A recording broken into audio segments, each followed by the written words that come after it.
ije No, no, my brother. na container No, money no, no.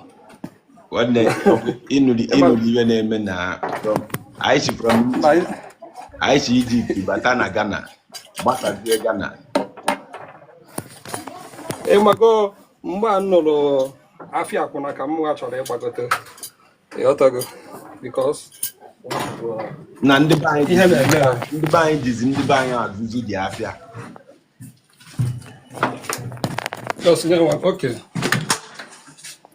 Ọkwa na-eji ndị be anyị azụ dị afịa nọ na ihe bido from buy wee mebiwe ịghọtago Ọ na obido from buy ka ọ na ndị be anyị budo n'obodo oyibo bulie nata ka ọ na obido be anyị wee fụwa.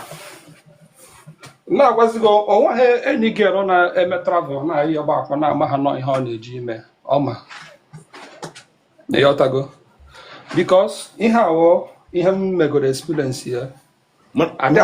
Before you continue, egielu na-apụ ka o je gbala onwe ya akwụna dịkwa iche na egielu ya wụ ọfọ n'ụtụtụ gbagide akwụna luo na mgbede o wele ego nye ọga wee chọzie eli ego n'ime egie. Ụfọdụ ọga na-anọ n'ilo nwaanyị akpọrọ nwoke baa n'ime ụlọ pụta onye ego nwoke asa alie ya ka ego immediately onyekwu ya ego immediately. You so ịma na these two things dị iche. So mụ nwa na-ekwu nke ndị be anyị na-akpọlụzo ụmụazị gbacha mbọ wele ego nyebe nya ka ebe ịmụ nke ikwu about that one. Yes, although I am welcome now, but those girls ma ihe ha na-abi into because before ha si Nigeria pụta number one ha ma na ọwụ ha nwa kpatara onwe ha na that country. Ọkwa ifu gị ya na and the secondary before ha pụọ a na-enye mee something like you take oath. Okay.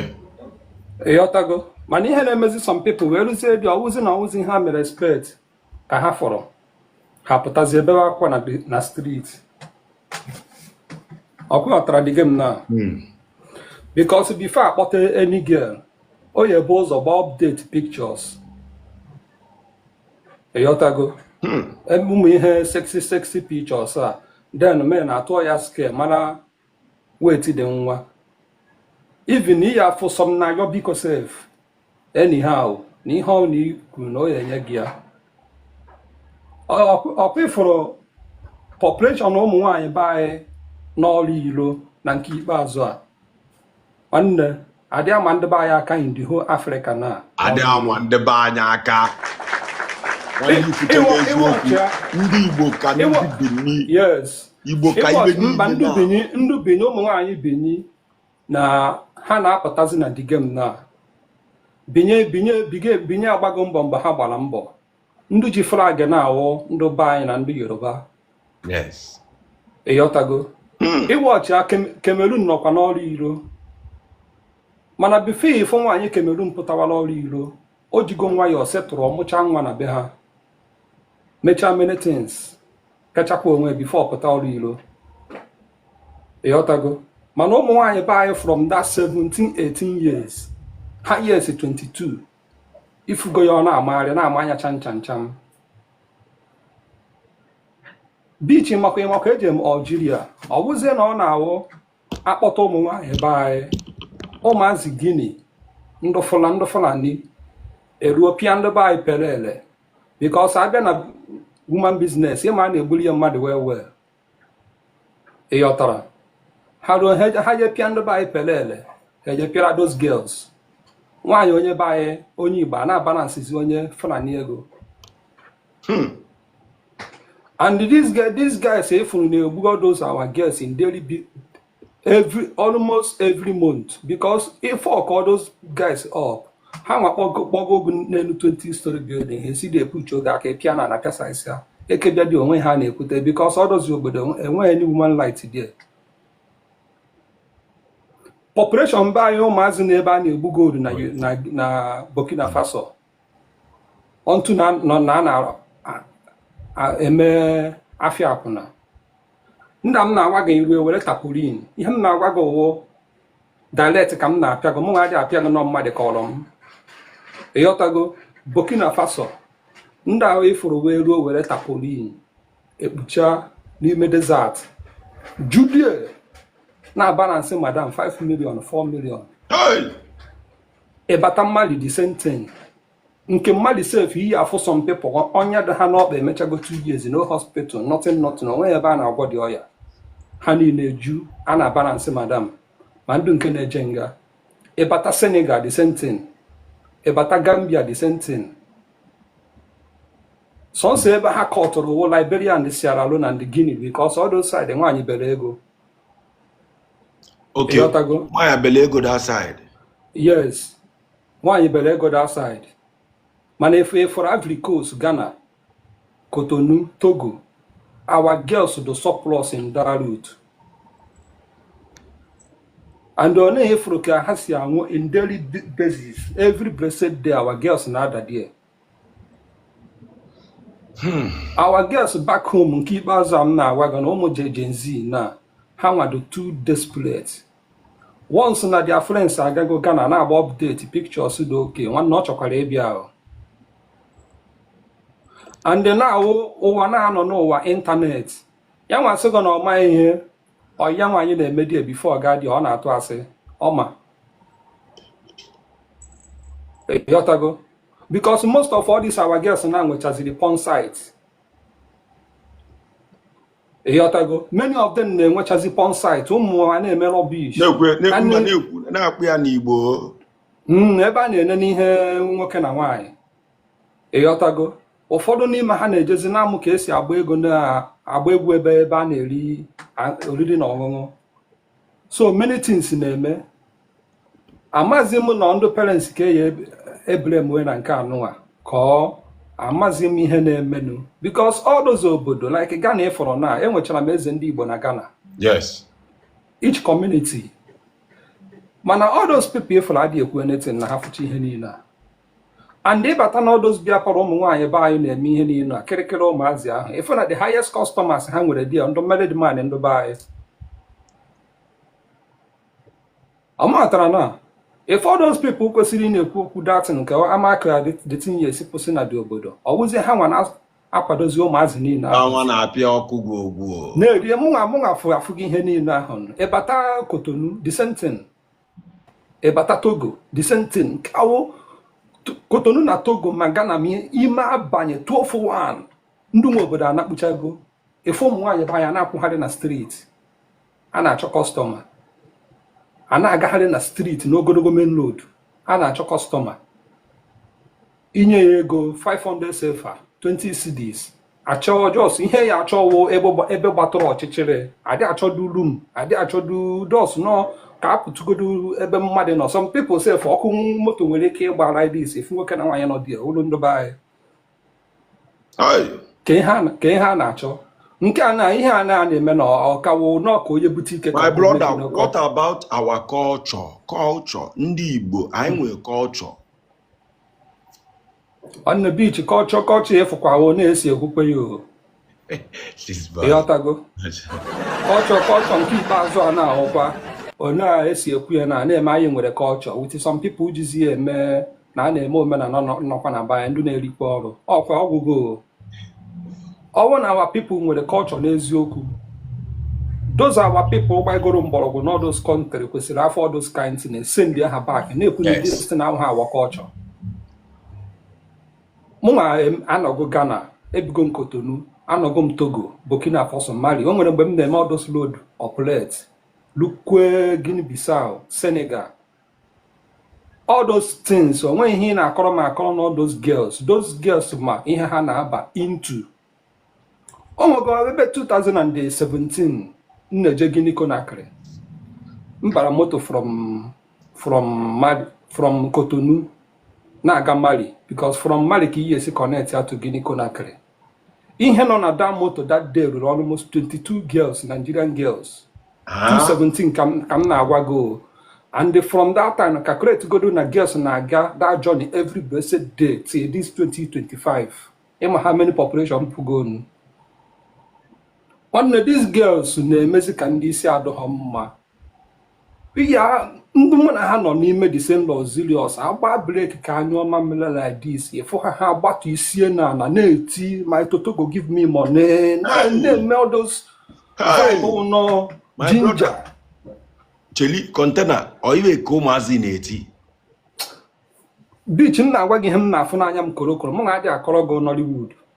Ha nwa nọrọ dị na-eti ma Toto go give me money ma na-akọ aka na the ginger no efu na ndị asefo ha nwa sefo elekago na buy before ha na-apụta elute Burkina Faso ndị Burkina abịa pike their people a na-abata Mali ndị Mali abịa pike their people ndị Senegal and all those countries na ha na-abịa amarachago those girls. Ịma ihe ha na-eme ndị a na-akwụsị nwere ike akwụsị like 15 km to the border. Adị ekwe ebu ha eru to the border because iruo na border a na-enwe immigration control. So akwụsị na that place ha ya akwụsị ewerezie private motor ọkada gbazie azụ na ebubata ha. Ọkwe na afịa na then ọ batazie n'obodo na ị na-egbugodi ya egbudi eme anything onweghị n'ise onweghị onye ọ na-eji akọrọ anything. Ịghọtago ụmụ nwanne anyị nọ n'ụlọ anya ukwu ogologo akpịrị bone straight ọ bụrụ na o nwere any other thing anya ukwu ogologo akpịrị egbugo our small girls all this Gen Z na-afụzi na ịbatafụ ka all these African countries ihe ha na-eme our ladies ibepụrụ ụmụ nwaanyị anyị akwa. Nna agwago na egbu oge egbuo madam ga-anọrọ DSF na-akọ ozu gị ọnụ na ijikwa ya ụgwọ na-anwụ na inogo better for you ka i wee full level nke a na-eme na South a na-eme ihe a na-akọ na South no Yankee level na big boys level. Ụmụazị ndị a m na-agwago na a na-edobe ndị a n'ime desert ha nwa adị afụkọrọta anya complete 1 year anọ n'ime ọhịa na-agba akwụna.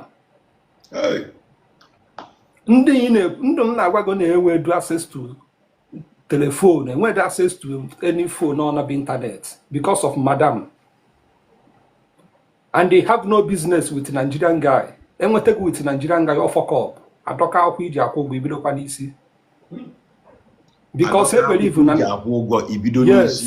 yes container beach ịmakwa na ịbịara ebe nwa Nigerian girl na balance asị ya eweta mmanya na fridge esi ya weta godo weta small stout ọkwa ịma na onye akwụ fuck up ụgwọ niile ọ kwụrụ for that week a cancel go ya customer agwa ya okwu ọnwazi anwa wee iwe enwe ike kọtụrụ ya ọga ma ọ madam nwanne that girl nwere 1 month fuck up to pay.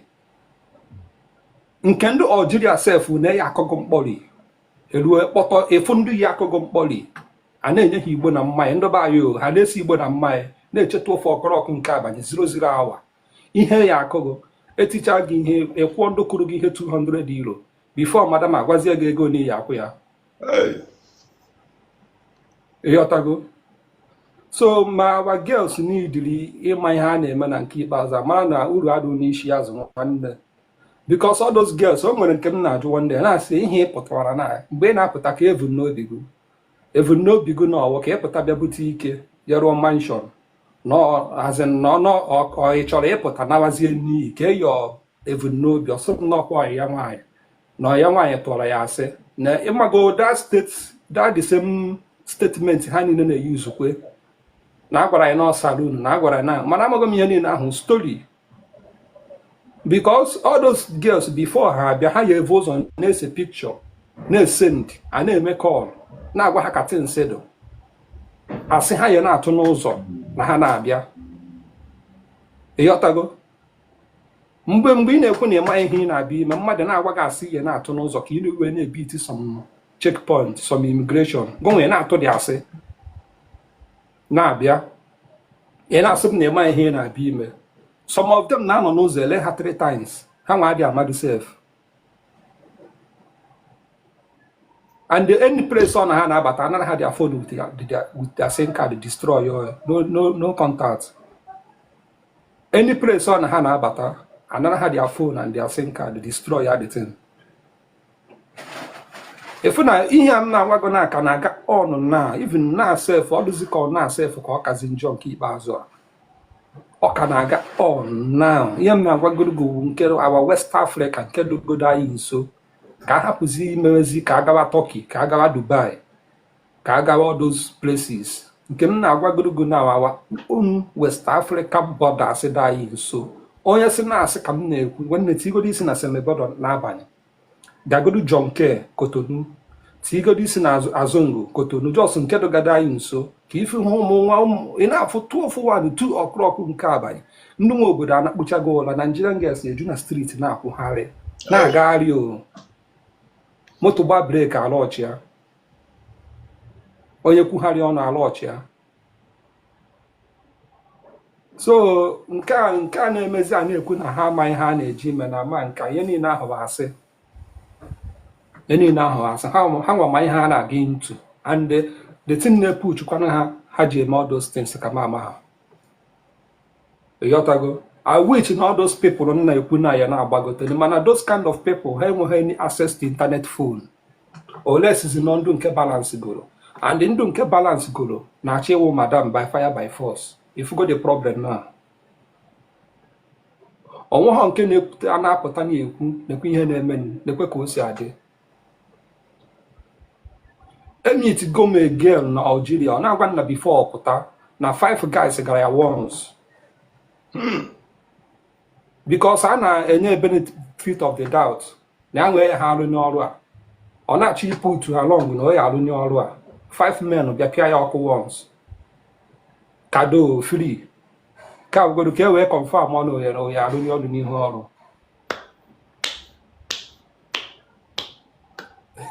Yotago the street container yes anyị na-ekwukwa m chọrọ ịba n'ọrụ na because m nọ n'ọrụ ya mmemme ji ya ihe ebutukwe m n'aka onye ọzọ na-etikwa mana uche anyị adọkwa ya. Those girls ha na-agbagote ha ekwu okwu na-ajụ ha ajụjụ wee yotago onweghị ndị girl ọ na-aga Enugu na-amaghị ihe ọ na-eje abi ntụ ha nwa na-ama mana ha nwere enye onwe ha benefit of the doubt gawa die eruzie di efu ya. Follow container money. Ọ gbachiri ike na street.